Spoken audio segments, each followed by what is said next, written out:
First of all, a pretty warm good morning to all the viewers. I hope you all are usually fit and fine at your homes. This session is going for the students of class 12th.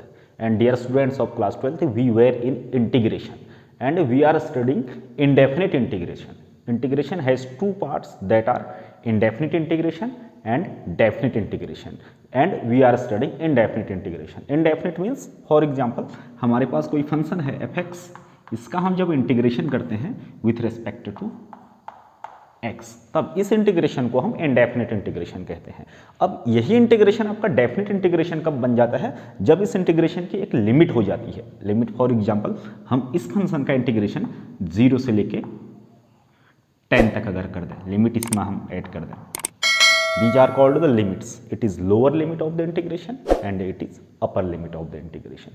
For example, मैं एक example लेता हूँ, x की power 3 का मैं integration करता हूँ, तो ये इंटीग्रेशन आपका इंडेफिनिट इंटीग्रेशन है because this integration do not have any limit. तब इसका इंटीग्रेशन क्या आ जाएगा, x की पावर 1 बढ़ जाएगी ऊपर, x की plus power 3 + 1 that is 4 upon 4 से डिवाइड हो जाता है।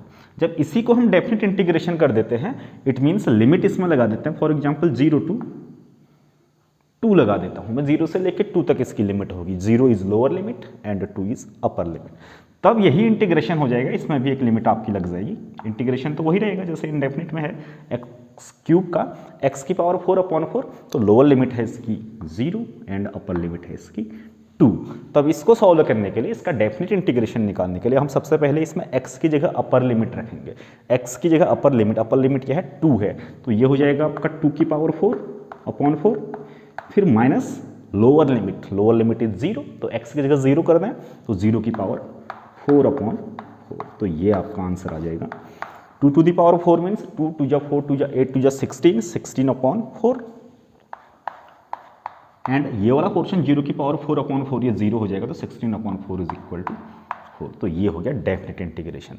सो this is the basic of indefinite integration and definite integration, and we are studying indefinite integration.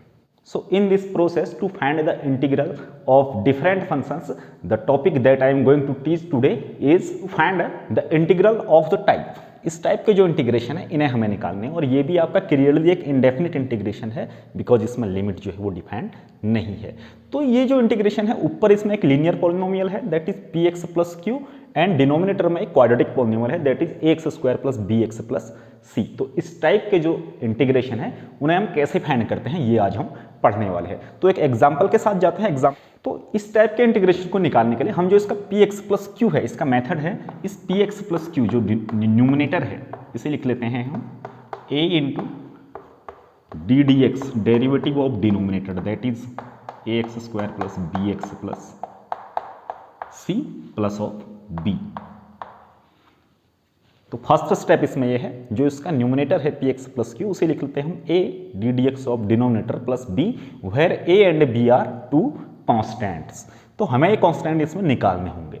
So let us go with an example, and the example is, here I have written the example, integration x + 2/2x² + 6x + 5. If you are going to compare this integration with the standard form, then p is 1 and q is 2 because px + q, here x + 2. And if you compare its denominator, here is ax² + bx + c, here is 2x² + 6x + 5. It means a is 2, b is plus of 6 and c is also plus of 5. Now px + q को लिखते हैं हम a × ddx of denominator. It means px + q क्या है यहाँ पे, x + 2, तो x + 2 को क्या लिखेंगे हम, a × ddx of denominator. Denominator क्या है हमारे पास, x² + bx + c, then here is 2x² + 6x + 5 plus of b। इसे थोड़ा सा और सॉल्व कर देते हैं हम, then it will be x + 2 that is a × derivative कर देते हैं 2x², then it is 4x plus 6x का डेरिवेटिव 6, 5 का derivative 0 plus of b। Now और सॉल्व कर देते हैं इसे, x + 2 is equal to 4ax plus 6a plus of b। Now there are two expression, LHS is x + 2 and RHS is 4ax + 6a + b। तो यहाँ से इन दोनों एक्सप्रेशन के बीच में इक्वल टू का साइन है, so it means it is a balance equation. तो इस इक्वेशन से हम सबसे पहले a और b निकाल लेते हैं। अब देखिए a क्या है, यहाँ x है तो x के साथ 4a है यहाँ पे, और यहाँ x है तो यहाँ पे x के साथ कुछ नहीं है, तो इट मीन्स कोफिशिएंट इसका 1 है। अगर ये दोनों एक्सप्रेशन इक्वल हैं तो यहाँ जो x का कोफिशिएंट है 4a वो इक्वल होना चाहिए यहाँ के x के कोफिशिएंट 1 के equal. It means from here we can easily find the value of a is equal to 1/4। Similarly we can find the value of b from this expression. Here is 4a is coefficient of x and 6a plus b is a constant term। a और b दोनों constant है, it means 6a plus b भी constant होगा।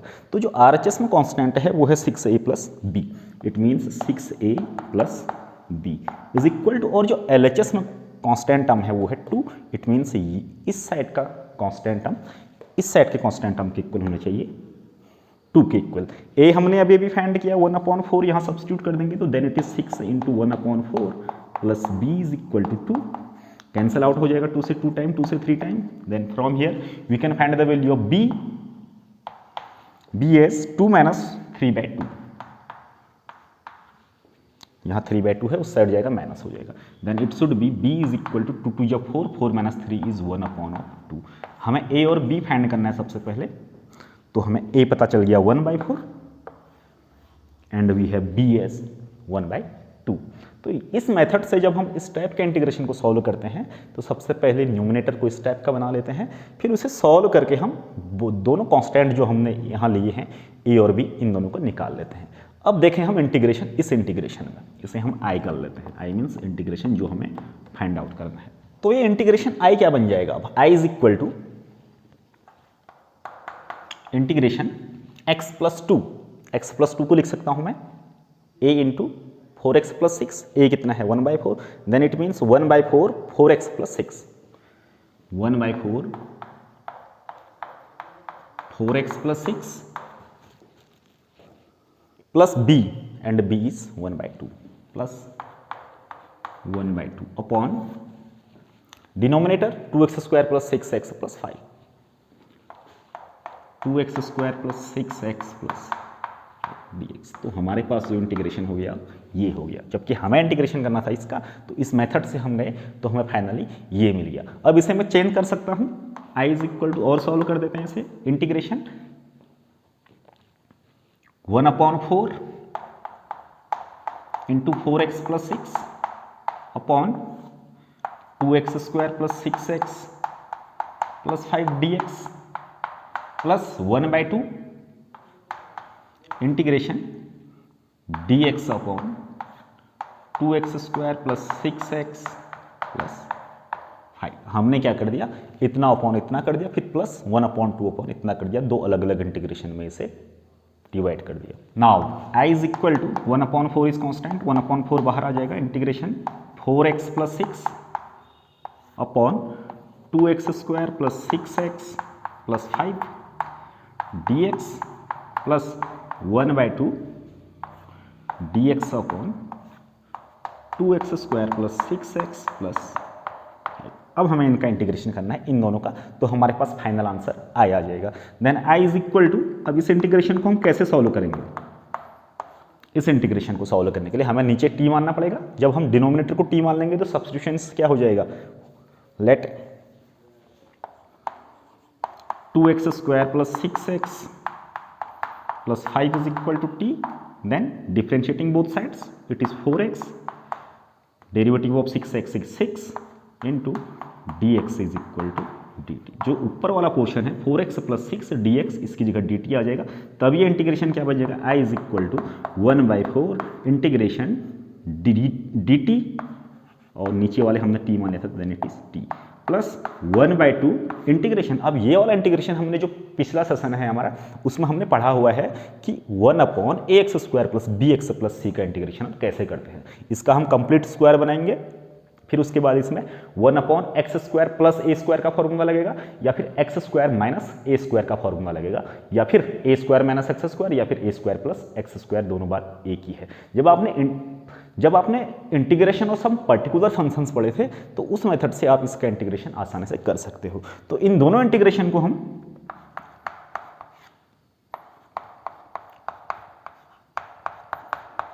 तो इन दोनों integration को जब हम ऐड कर देंगे तो हमारे पास इसका फाइनल आंसर आ जाएगा. So this is all about today session. You need to find the integration of the form px plus q upon ax square plus bx plus c. From here you can easily solve it at your home, and you can take some more examples related to such type of functions in which we need to find the integral of px plus q upon ax square plus bx plus c. So this is all about today's session. If you have any problem, you can comment in the comment section. Thanks for watching. Be safe, be healthy. Audio Jungle.